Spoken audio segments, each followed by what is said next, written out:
Hello there, welcome to Christianity over Islam with Sam Shamoun. As a Muslim faithful watches Islam crumble and collapse live. Let's watch this amazing video. I think one of the main things that I want to speak about, and this has been a big struggle of mine, is because when I came into Islam, as I explained before, I immediately noticed that the hadith was very questionable. The way that Muhammad is painted out in the hadith is very questionable. And so I immediately went to the Quran only perspective. And I think because I've spent so much time convincing myself of this Quran only perspective, I think that is what is holding me back. Now, if you could show me your reasons why you believe that the Quran only perspective is completely unreliable, cannot be the viewpoint from the perspective of the Quran, then I have no other option but to leave Islam, because I cannot follow an Islam that needs the hadith, that needs the version of the Muhammad that they put forward. Number one, you're aware that the Quran does say that it is a book that explains all things in detail, right? Yes. So you're aware that I don't need to go through those verses like chapter 6, verse 114, chapter 10, verse 37, chapter 12, verse 111, right? Yeah, chapter 1, verse 3. So you got that. We've established that. The Quran claiming that explains all things in detail, meaning that the Quran is supposed to give you a complete exposition, fully detailed explanation of its passages. So everything in the book is supposed to be explained in detail. That's what the Quran claims. But then it contradicts itself. Yes, of course. But if you want to go through anyway, because God willing, I'll show other Muslim friends of mine this video, because it might help them also. Okay. And thus do we explain the ayat in detail. Chapter 6, verse 55. This is chapter 6, verse 97, 98. We've explained in detail our ayat. That's the word for verses. Near the end of the verse, for time.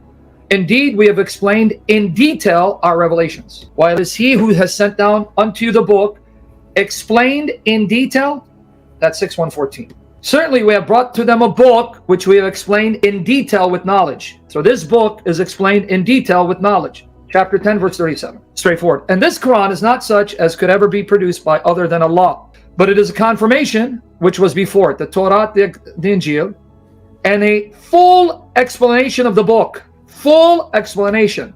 Chapter 12, verse 111. It is not a forged statement, but a confirmation of Allah's existing books and a detailed explanation of everything. Detailed explanation of everything. That's chapter 12, verse 111. That means everything in the book is detailed fully, completely. Chapter 41, verse 3. A book whereof the verses are explained in detail. So the verses are explained in detail. A Quran in Arabic for people who know. Now here's Rashad Khalifa's translation. These are the verses that Rashad Khalifa and Quran only Muslims, use. A scripture whose verses provide the complete details in an Arabic Quran for people who know. So we've established that, right? The most basic problem you have is, how do you even know what the Quran is? How do you know how many chapters compose the Quran? How do you know how many verses make up each chapter? And how do you know when the Quran was compiled? From the Quran alone. That's just the basic problem you have. Just beginning with the Quran itself. How do you justify the Quran? In other words, for this to make sense, you have to already know what the Quran is, how many chapters does it consist of, and how many verses make up each chapter. So right there, the Quran implodes, because you cannot even justify the Quran from the Quran. Tell me what the Quran is, how many chapters, and when. Now, from the Quran alone, answer those questions. Yeah, well, this is one. Alright guys, I think from the video so far, let me just give you a brief background. The guy said when he came into the faith, which is Islam, he asked some certain questions, and then they told him that the Quran is complete in itself, that it's self-explanatory, that it doesn't need somebody to guide him or that.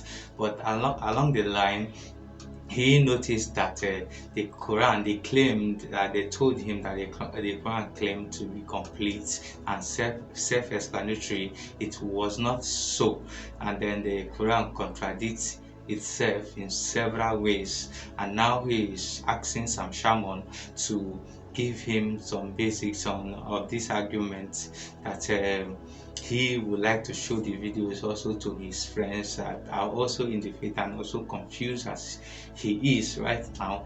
And also Shamoun now is trying to give him that that explanations that this and that he should find one way or the other, and then he's trying to explain it to him in a very, very calm manner. Let's continue with this video. The issues, because I remember when I first came into Islam, I asked if you were to put a person on an island who had never seen or known of Islam before and just give them the Quran by itself, what would they come up with? Yeah. And the more and more you think about it, you just think, well, just very confused, I think, is what they'd end up being, because there's not much to understand by just using the book alone, without the traditions, the culture, the hadith, everything that comes from it. But then my question is, because I don't know much about the Bible, am I going to get the same problem with the Bible? No. Or does that explain? No, because the Bible doesn't make the same claim for itself that the Quran does. Yeah. Okay. See, you're comparing apples and pineapples. The Bible does not make this claim for itself. In fact, the Bible presupposes that there's going to be a community that have been entrusted with these texts to expound them. So we don't make the same claim. The Bible does not make the same claim. Mm-hmm. In fact, apart from the Bible being inspired, it is a collection of books written by different people over a 1500-year period. So when we compare the Bible and the Quran, it's an unfair comparison. The Quran supposedly comes through one man. So if you want to compare the scriptures of the Christians with the Quran, you have to compare a book of the Bible with the Quran, not the books with one book. You understand my point? Mm-hmm. In other words, you take Luke and compare it with the Quran. Author by author or book by book, not a collection of books, in comparison to one book that supposedly came through one man. And even that information depends on sources that come over 100 years after the reported death of that man. Even his death is based on these later sources. Because you can't tell me Muhammad was born in 570 AD. How do you know that? Well, you have to appeal to these sources. How do you know when Muhammad died and where? Well, you have to appeal to these sources. Well, that's the problem, right? Whereas in the collection of the books we call the New Testament, this is not my opinion. Even a Bart Ehrman, who's a skeptic, as an historian, he will tell you that the only documents we have from the first century are the books of the New Testament. And he will tell you, Paul's letters can be situated historically because he gives you enough statements internally to situate the historical context. And Luke in Acts mentions certain rulers that extra-biblical archaeological discoveries have confirmed. So we have books that mention events, rulers, places, individuals that can corroborate its historical setting. The Quran doesn't have any of that. Why do you think now you have revisionist scholars that say, well, the Quran seems to be actually situated in Petra? Yes. Dan Gibson and Jay Smith champions those views because the Quran has no context. It does not tell you. In fact, some of the references to its geography do not sit well or fit well with Mecca or Medina. So here it is. The first problem you have as a Quran-only Muslim, situate the Quran for me. Tell me when, where, and how, just from the Quran.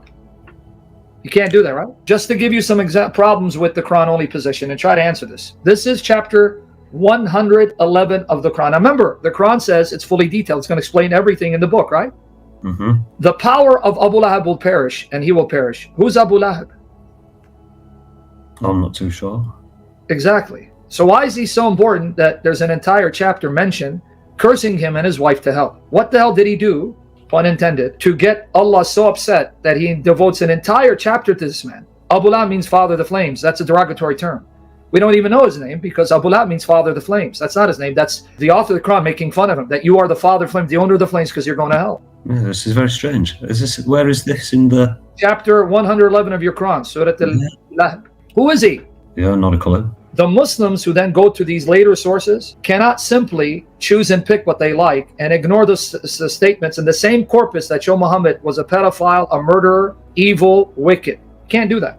Yeah. See, this is the dilemma for the Muslim, not for me. I don't care about Muhammad. I don't care about Islamic tradition. But since I'm dealing with Muslims, I'm going to use their sources against them. But when they start questioning their sources, I go, now you buried the Quran. Now you have no justification for the Quran. You cannot justify the Quran. You cannot tell me the historical context of the Quran. Because you can't just take those hadiths that agree with your assumption of what Muhammad was and what he can be like, because that's circular. No, we know Muhammad is a prophet of mercy. Well, how do you know that? Well, because the Quran tells you. Well, how do you know the Quran is talking about that Muhammad? Because the name Muhammad only appears 4 times. So every time it mentions the prophet, how do you know it's in Muhammad? Well, we go to the hadith. Yeah, but these hadiths incriminate him. It shows he's a murderer, a pedophile, a whoremonger, immoral. Oh, no, those statements were lies. So your Muslim community decided to make up statements to make their prophet look like a devil. But you assume he wasn't the way these hadiths depict him, because you've been duped into thinking he must be merciful. And then you reject these statements, but these are the same hadiths, same corpus you're dependent on to even tell me that Muhammad was a prophet and he was born this time and he did these things. That's circular. You can't get away with it. Alright guys, thank you for watching this amazing video. And one of the most important aspects of this debate was when the guy asked a very important question, where he said when he made a very important statement where he said that he does not know much about the Bible, with the Bible be more contradicting like the Quran. Like I said earlier, the guy said that when he came into the faith, which is Islam, that he asked some certain questions, that is the Quran well explanatory, and they told him that yes, the Quran claimed to be detailed and well explanatory, but at the long run he discovered that the Quran contradicts itself. And he said one of the questions is he has been asking and nobody is yet to give him the answer, is that if they put somebody in an island and then give him the Quran to read over a period of time, will the person come out edified? Will the person know what to do and know much about the culture of Islam and the listing and all that?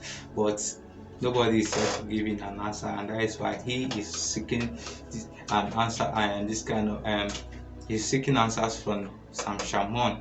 We believe you have questions.